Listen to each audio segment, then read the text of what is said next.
Hey there, everybody. Whoever shows up later, I suppose, because nobody usually shows up at the beginning of these things. Today's video is a Q&A session for the new growth community called Cultivate Together. It's something I'm super excited about. And it's also something that is not happening in this space, the one that we're in right now. Whatever that is, wherever you're at, wherever you're joining me from, it's not in this particular space, but it is coming to you through a place called Heartbeat. It is another way that we can connect with community and getting some video content and that kind of thing. So that's just something I want to let people know of right off the bat, because I know there are a lot of groups out there, especially ones that have been starting and however long have been using the communities in one of those big platforms, which I'm not going to say right now, because sometimes you say that thing and then everything goes anyway. So I wanted to be able to create a space that would have more privacy and kind of a little bit more of an intimate feeling where we can actually connect and engage in the content that comes along in this community. So again, it's Cultivate Together. If you have any questions, please put them in the comments below. If you don't ask during the live session, I will try to come back and respond to you, or you can always message me at joe@joleneunderwood.com. The doors to this new community close Sunday night at midnight Central Time. And so I just want to make sure that if you are interested, that you get a chance to jump in now. I will reopen them at some point. So if that's maybe a question that some people have, is will there be an opportunity again? There will. I'm just not exactly sure when it will be, if it will even happen this year, or if it won't happen until next year.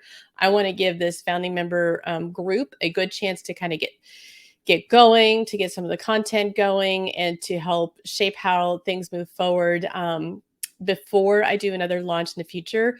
This is not as polished of a launch because the content's not all there yet. It is the concept and the underpinnings. Is that even the right word?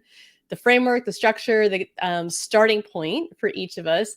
And as a benefit for you coming in early, you also get like the lowest price at all. I'm not going to be going any lower on this price. And if you want to get in on it, you got to be a founding member. So future launches are going to be higher than this. And it is $27 a month. Or you can save, what is it, $54 by doing an annual subscription at $270 for the year, which is really low given the type of content that's coming. This is including group coaching, teaching content, and engagement in a growth community that can supplement the work of working with a therapist. I know people that work with me, it's anywhere from $90 to $110 a session for 50 minutes.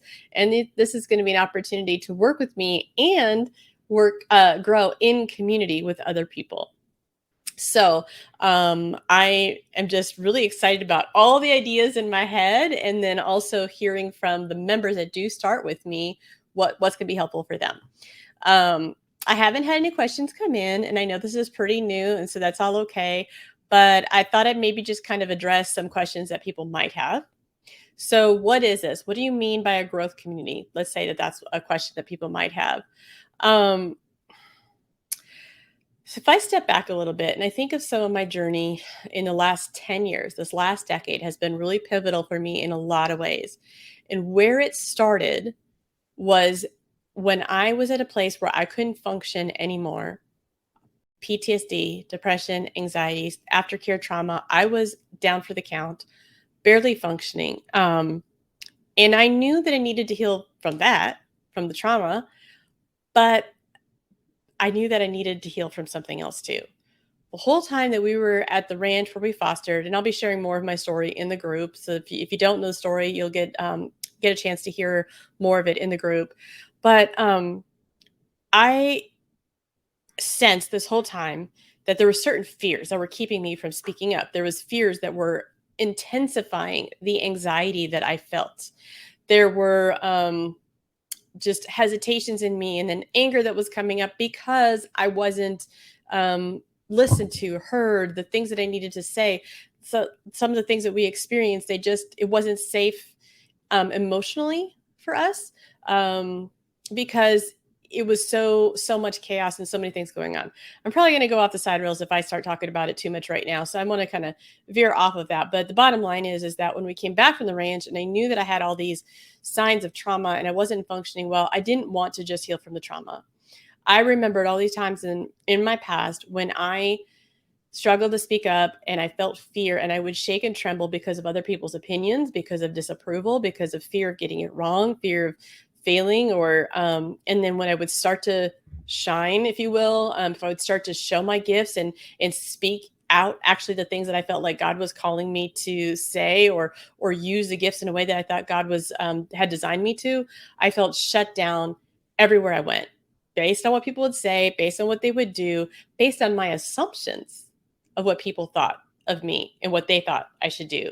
And that was more important than who I actually am in Christ and receiving and responding to God's call in my life. And I don't think I thought it through all that much then, but I just had remembered these times when I was shaking in fear, when anxiety was taking over. And I needed to say no. I needed to say no. I needed to have anger. I needed to have anger towards people that were harmful towards me by the things that they said and the things that they did. Um, and I couldn't even feel anger appropriately. So instead of feeling anger where I should, causing me to act in ways that were protecting myself and getting out of harm's way, that anger and that sadness just kind of built up inside of me and kept me stuck. So I started saying, I don't want to live this way anymore. I want my future to be different. I need something different. Everything has changed. We're back home now. All the kids are leaving. By that time, like a month after we moved home, they were all gone. We were down to 3 kids in our home, and then one of them moved out as well. And then we had 2 kids left, 12 to 2 kids in a matter of a few months. That was huge. And our whole living situation had changed. My husband's job situation had changed. Everything had changed. So I said, this sounds like a good time to do something different. And you know what? Immediately I started thinking, oh, God, I think you have some scary things ahead of me, because I know that if I start facing my fears, it is not going to feel comfortable. And I might feel more fear before I feel better. I might get it wrong. I might step forward and think that I'm going in a good direction. And then somebody says something to me about how it's wrong or it's bad. And then I shut up and I back up. But I don't want that anymore. I want to be free of my fears.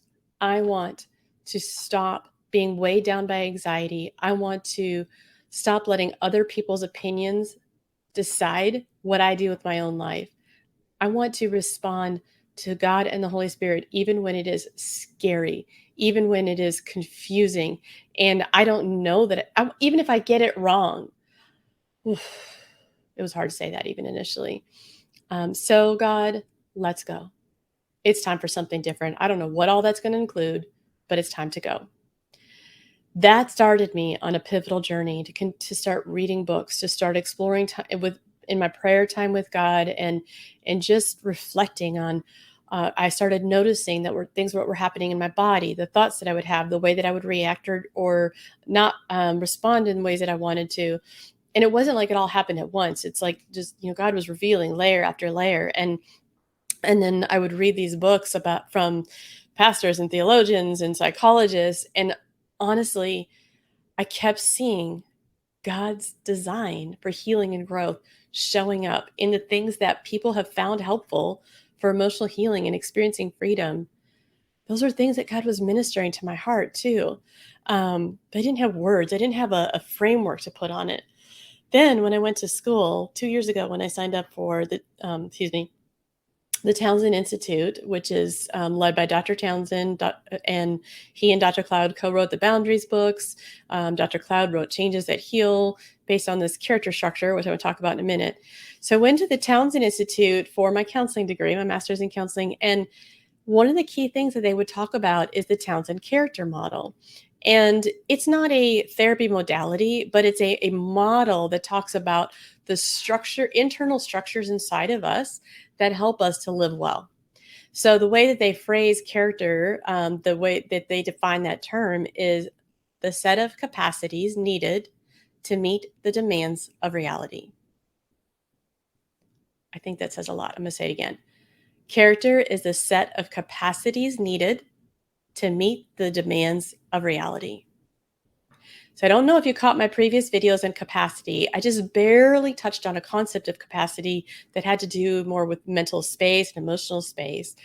But in the Townsend character structure model, they talk about some specific concepts that are, you know what, they're tied to research. They're also tied to they're scripturally based, because it's based on how God has wired us to connect with one another, wired us to live out the design that he has put in us. And so there's so much that gave a framework for some of the things that I was studying and learning and growing in. And it's what I'm continuing to grow in. I'm actually in a leadership program right now, where I'm continuing to address my own stuff and to evaluate that, to meet with other people and to engage in vulnerable interactions so that I continue to grow. No, not one of us, no one of us, you know what I'm saying, will ever reach this place of purely grown, don't have to do anymore. It's all good. Because even when we feel like our capacity is increased, it has strengthened the internal capacities to face the demands of reality, things come along and they still shake us up. It is part of what happens in this world. Our experiences affect our physiology, they affect our belief systems, core in our hearts. And so there's just always so much more. And thinking of that model lined up so much with this passion that I had with God prior to the model, to say, God has so much more for us than we could ever see or understand. Okay, well, like, I know that. I've heard that from other people, but I mean, I really feel that. And to me, it was encouraging. It was exciting, because I could start to say to myself, you know what? It's okay that I have limits. It's okay that I'm not strong in this area that somebody else is strong in.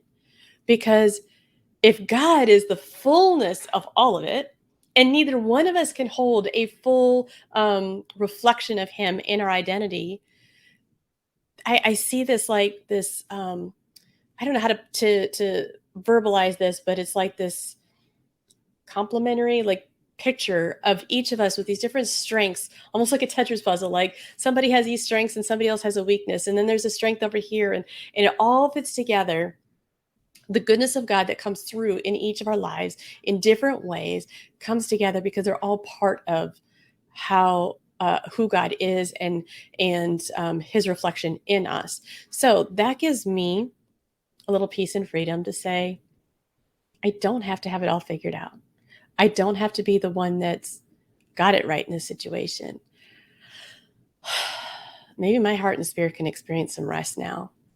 It's not like I set out to carry the weight of the world or to carry the weight of being everything, but somehow along the way, experiences and beliefs and even things that probably happened, who knows, maybe in the womb, maybe in early childhood, that had nothing to do with parenting, like just had to do with physiology. I was run over when I was a kid.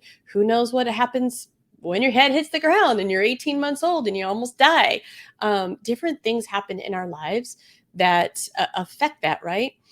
And so somewhere along the line, I started having these core beliefs of everybody else is more likely to be right. Basically, which comes down to everybody else is more important than me. And it's so true. Like, people say, all of us think this, or so many of us think this. And I don't understand how it can be so powerful and common, because in my head, we know it's not true. But for some reason, we start to think we're the one that God's not going to love as much as the other one. We're the one that God's grace can't cover. We're the one that can't be, don't get to experience our gifts, because we just have to survive forever. And so it can bring us into this mindset that affects everything we do. It affects how we relate to others. It affects how how our bodies operate, function. It affects how we engage with God. So all that to say that when that journey started, I had no idea that not only was God going to bring about healing for me, but he was going to bring me back to some passions that I had that I didn't really hadn't fleshed out, didn't really know. And I don't recall people calling me forward in them, but I know they were there and they were tucked away and they were hidden. And part of that passion is seeing people grow, seeing what God does in another person's life. I sometimes that caused me problems because I would, try to manage other people's emotions and thoughts, but I would look at other people, and when I would see that they had opportunity to respond to God in a certain way that was beautiful, and then they went a different way, I felt sad for not just for what happened, but I maybe even felt more sad. Maybe this is probably out of line, but I felt sad for the missed opportunity they had because I felt like God was drawing them close and they turned him down. They rejected him and walked away. And they did sometimes. But anyway, when I see growth happening, when I hear stories of somebody saying, wow, like I just realized I've had a hard time feeling sadness, or I've had a hard time feeling anger. I didn't understand that forgiveness doesn't mean that I have to trust somebody again. When these like concepts come into someone's life and I can see in their face and hear from them and their stories about how that changes things for them, I just go, oh my gosh, yes. I'm so, so excited. And I know it's probably super dorky, but I do not care. It is part of how God's wired me. So whatever purpose that has, I'm going to go with it. And here's the thing. That's what I want for each one of us.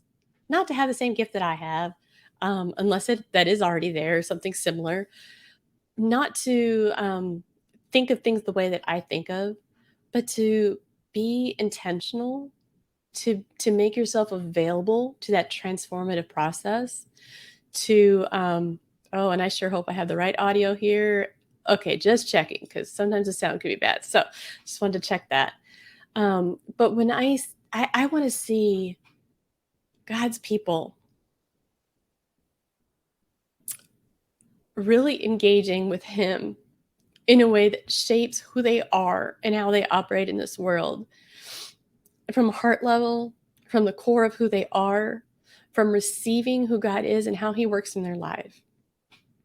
Because so many of us are focused on the right and wrong things.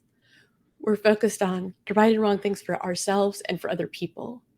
And that feeds so much anxiety. It feeds so much stress, so much overwhelm when we're just trying to get it right. And maybe it comes from a place of where we're trying to survive a situation where we just feel so out of control that we've got to figure it all out. Maybe we don't feel worthy enough and we've got to figure it out, but it is exhausting. It's exhausting. And I see, the divisions of all the conversations and the way that we have to prove ourselves by proving our point, by proving that we're the ones right. It just weighs my heart down. It weighs my heart down because I feel like so many of us are missing beautiful opportunities. I miss opportunities with God all the time because I get focused on just the way that I think things need to happen or how I have to figure things out. Starting this group is one way for me to lean in to that imperfect process, to being messy in the middle of all of this. Because I know that God has put it in me for a while to start this group, to do some kind of a membership group. I think I knew it before I started grad school, and I didn't feel like it was the right time until I had more training underneath me, and through that, a lot of healing happened as well.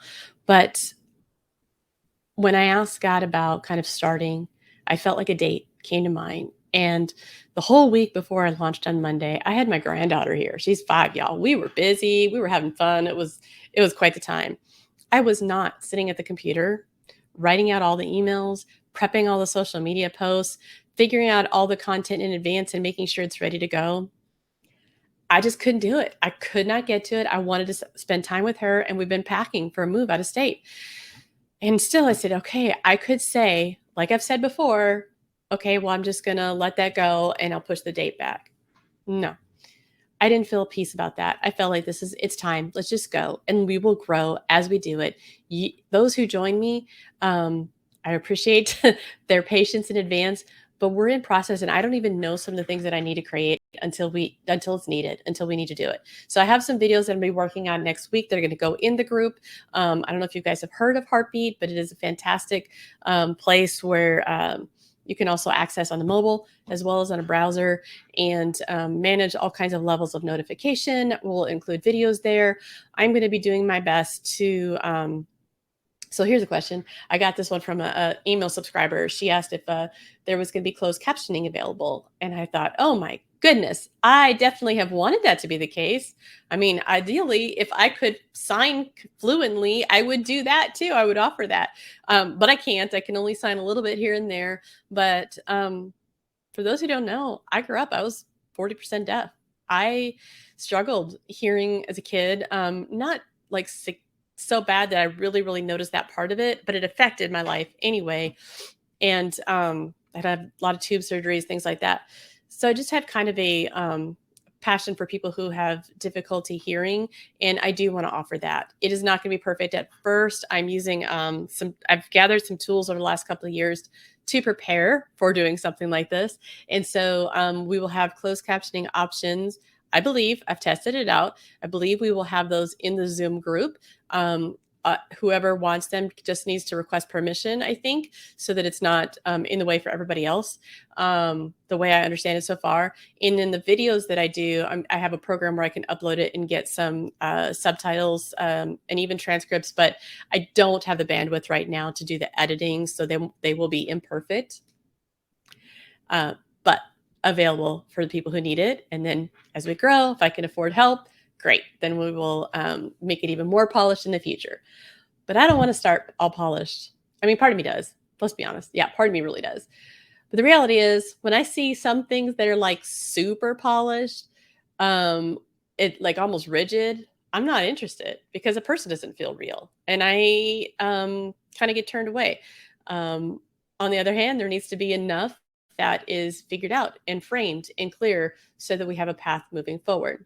So here's what I have for you. I have a tool for us to use, a place for us to gather. And I have, which, like I said, gives you that mobile version as well. We're going to do monthly Q&A calls. Well, monthly group calls. And I think what might be included is some teaching in the call, discussion, maybe even some experiencing around a topic, and Q&A.